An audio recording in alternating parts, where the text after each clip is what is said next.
Good afternoon, everyone. Thank you, Mr. Forbes. I'll also try and focus on what we can do here and now and not look too far into the future. So people have said before me that renewable energy is becoming more attractive. It is indeed becoming attractive. In comparison to fossil fuels, you are able to get a cost lower with renewable energy today. And renewable energy is also distributed, it's distributed and scalable. And in a country where, like India, where infrastructure is poor, roads are poor, this is something that you can really scale up even without the infrastructure being in place. Now, there is a certain role that the companies that are in the energy sector has to play, or companies that are basically into power sector have to play. But I feel that the companies which are not into the power sector but have large captive requirements within their own factories have also can contribute significantly. And if India has to move from about 45 odd gigawatts today to about 175 gigawatts in 2022, then that element also has to come to play. Now, I will draw on my experiences in ITC on what we have done. In ITC, we had set ourselves a goal to reach 50% of renewables for whatever we consume. The goal is a little audacious, or was audacious, in the sense that our requirement was of the order of 22,000 terajoules of energy. But as on date, we are at about 47.3% of renewables across the entire organization. So I'll cover, I'll talk about what are the sources of renewables available to an organization like ITC, what are the kind of economics for implementation of those renewables, what are the kind of challenges and hurdles one faces, and finally, what are the learnings that we have had, and what are the best practices that we have put into place. Okay, now starting with the sources of renewables, the number one that we have exploited is bio-waste. If your process has bio-waste, like in our paper business, we have wood waste, and we also get black liquor as a byproduct, which you can burn in a boiler. And you also need steam as well as power, then it's an ideal case for bio-waste utilization. So we have a fair amount of energy coming from bio-waste in the paper business. In the other factories where we need steam, we don't need, we just need steam, we have substituted fossil fuel with bio-waste. You get to buy bio-waste, you get to buy either coffee husk or groundnut husk or whatever is available. You can use that in a boiler instead of fossil fuel, and you can substitute that. So that's another route that we have taken. Wind is a very attractive source of energy. In fact, it's the most economical as well. So wherever wind energy is available, and unfortunately you do not get good wind energy in every state. So Maharashtra, Karnataka, Tamil Nadu, Gujarat, Andhra, these kind of states, we have maximized what we can do with wind. So the energy that is used by every single ITC factory or office in these states, 100% almost is met from wind turbines that we have set up, and we wheel energy to ourselves from those wind turbines. Okay, where wind is not available, the next best is solar. So in locations where we don't have wind turbines, we are looking at solar, and there we've started with rooftop solar first. So what we are doing now is that all the locations where we don't have wind, let's say Bihar, West Bengal, UP, and places like that, we are filling the rooftops with solar panels. So at the moment, we have just reached a modest number of about 3 megawatts, but we have many more projects on the anvil. Also, what we are doing is that any new building that is coming up in a state which does not have wind capability, we are ensuring that the building, the roof is capable of taking the load of solar panels. Also, we are trying to see if the layout can be done in such a way that you can maximize the solar potential. So, it has to be south facing and things like that in terms of layout. Okay. Then where you exhaust solar, you exhaust wind. The next one is small hydro. This is something we have not been successful yet. We were trying in states like Himachal, in the northeast, and even Uttarakhand. There is a lot of small hydro potential. So we are trying to set up a project in West Bengal. So the small hydro plant per se would be in Darjeeling district, and we wheel the energy to ourselves to all the institutions of ITC in West Bengal. That is the thought that we have. Now coming to the next subject that I want to talk about, it's the economics and the implementation.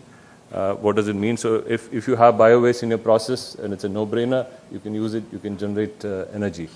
On the other hand, if you're buying bio-waste from outside and running it in a boiler to generate steam, about 3-4 years back, it is a very lucrative thing, in the sense that when the cost of oil or crude oil was $100 or more, and we could get back the money that you spend on the boiler within a year and a half or something like that. But today, once the cost of crude oil has come down to 50 or below, it is not as attractive. If you already have existing boilers and you want to replace them with a bio-waste boiler, it does not make sense. However, if you're setting up a new factory or a new plant and you're anyway investing in a boiler, you might as well invest in a bio-waste boiler. That's the approach that we're taking. So any new plants or any new installations, we go with the bio-waste boiler.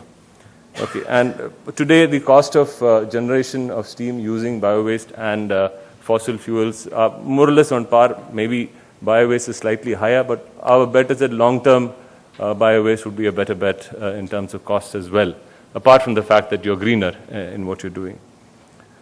Coming to wind, you spend typically about 7 to 8 crores per megawatt, and this for us has been one of the best investments that we've made, in the sense that a lot of the wind investments that we pay back in 3 to 4 years. So we got all our money back in 3 to 4 years, and whatever is coming now is pure savings, right? You get typically between 20 to 30% of PLF for wind, and as I said, even in terms of management of the wind, the O&M, the operation and maintenance is taken care of by the OEM, so you don't have to worry so much. So that is also an easy thing. So wherever wind potential exists, it gives you good returns, easy to implement, easy to maintain. As far as solar is concerned, it's in terms of returns on investment is not as attractive as wind. But when it comes to rooftop solar, you spend about, let's say, 6 to 7 crores per megawatt, and typically you will get between 13 to 17% or so of ROI on a 25-year basis. And what we have seen is that states where the cost of power is in the region of 6 to 7 rupees per unit, it is fine. But states where you have power given at a concessional rate, let's say Uttarakhand, you get power at 4.5 rupees. There is no way you can get an ROI on rooftop solar.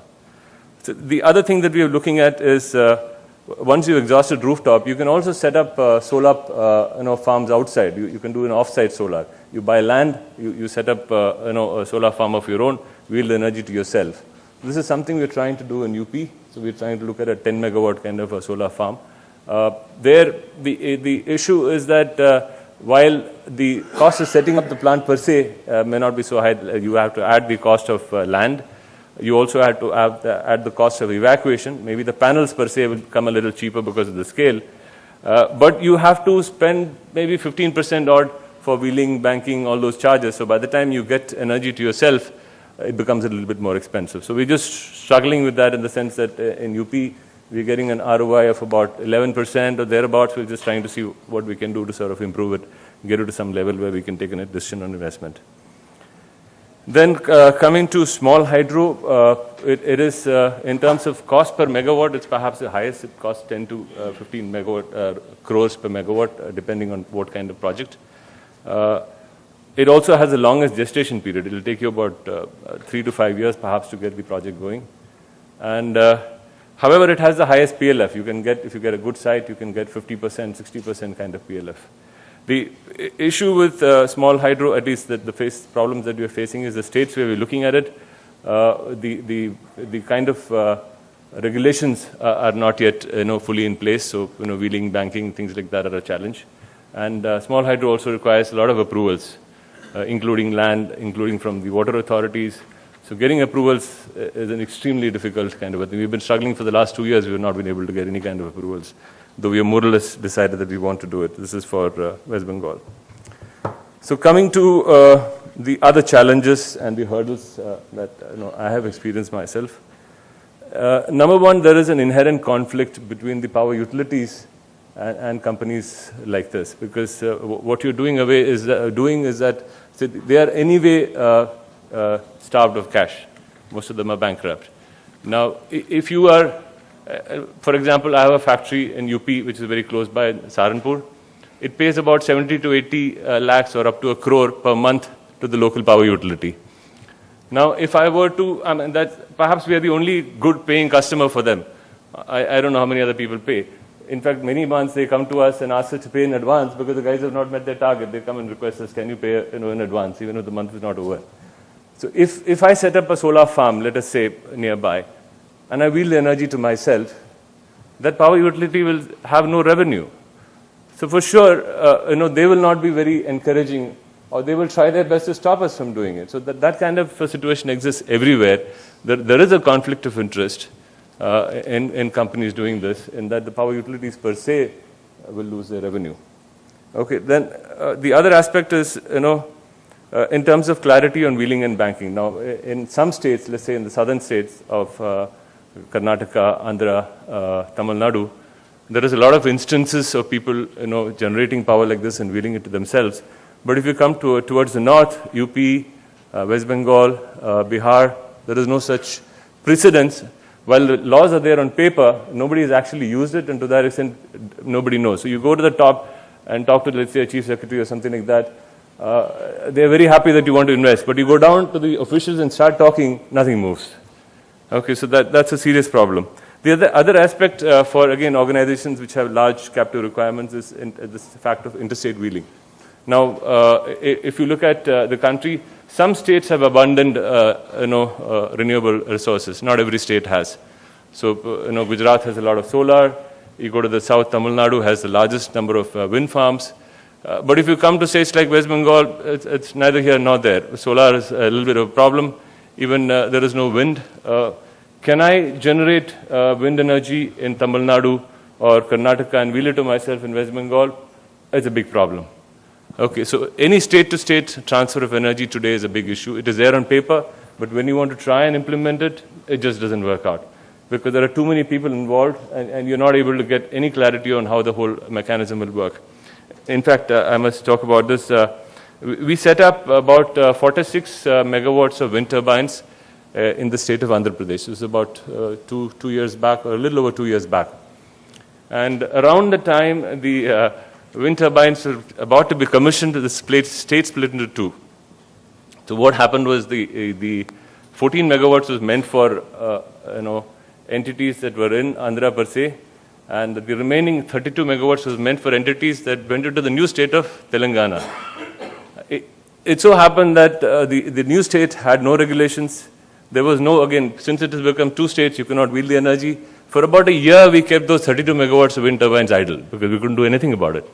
As on today, also, we are not able to wheel the energy. We have at least started selling the energy to the grid now at a very basic rate. So the intention for it was, which it was set up, has not been met. That's the kind of regulations that we have in place. The other aspect is in terms of long-term regulations. See, when you invest in either solar or wind, the wind turbines typically have a 20-year life. If you look at solar, you're looking at a 25-year kind of life. So when you invest, you would calculate the returns for that long period. So you want regulations also to remain the same for that period. So whatever basis on which you invested should continue for that period. So what happens typically is, because of this conflict of interest, many of the states keep changing the goalpost every year. Maharashtra is a case in point, where every year the rules change. So if you are a serious investor, you want to do more of renewables, if the rules are changing every year, it's extremely difficult for you to take a decision to invest. Then, of course, land. Land is a problem for everybody. If you want to set up a new factory or a warehouse, it will take you years to get land. The same holds good for renewables as well. It's extremely difficult to get land. Some states have taken the initiative and started setting up solar parks. So that's a welcome thing. I have myself tried to talk to some officials to try and get them to buy the land and give it to us, but not many people are keen to do it. So acquiring land, for example, in the UP, we needed about 60 to 70 acres to set up this 10 megawatt plant. We talked to the senior officials. They're very, very keen. They sent us to many other people. They immediately called the people also and said, okay, these are the guys, you work with them. But when it comes to the ground, to actually getting the land, it just doesn't work. Then, of course, there are issues of infrastructure in terms of evacuation, in terms of grid availability. In terms of also in states like Tamil Nadu, we have a serious problem that we have wind turbines.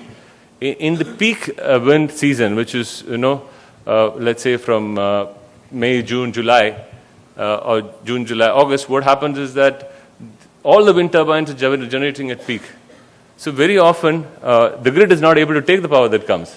So what do? They shut the wind turbines. So in the peak of the generation, you shut the wind turbines. What are the renewable energy people going to do?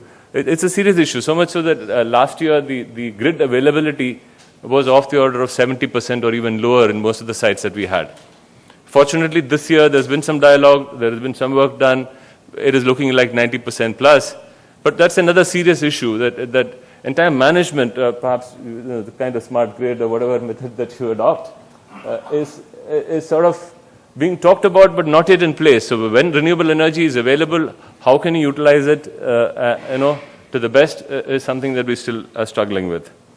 Another point perhaps I would like to talk about is the renewable power obligation. So there are obligations on power utilities, there are obligations on large companies also to have a certain percentage of renewable power.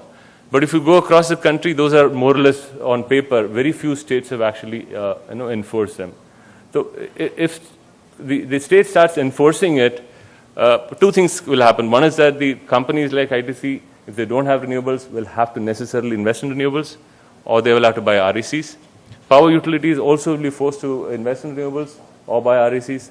So one hand, renewables will improve. On the other hand, even in terms of RECs, today nobody wants to buy RECs. They're trash. So the sale of RECs can also go up to that extent. So this is what I had on the problems and the hurdles. In terms of learnings and best practices, we have in the last few years had a very tiring and difficult journey to try and improve renewables. What we have realized, it's not a simple subject, it's a fairly complex subject in terms of regulation, in terms of technology, in terms of state-to-state variation and so on. So what we have done is that we have set up a center of excellence.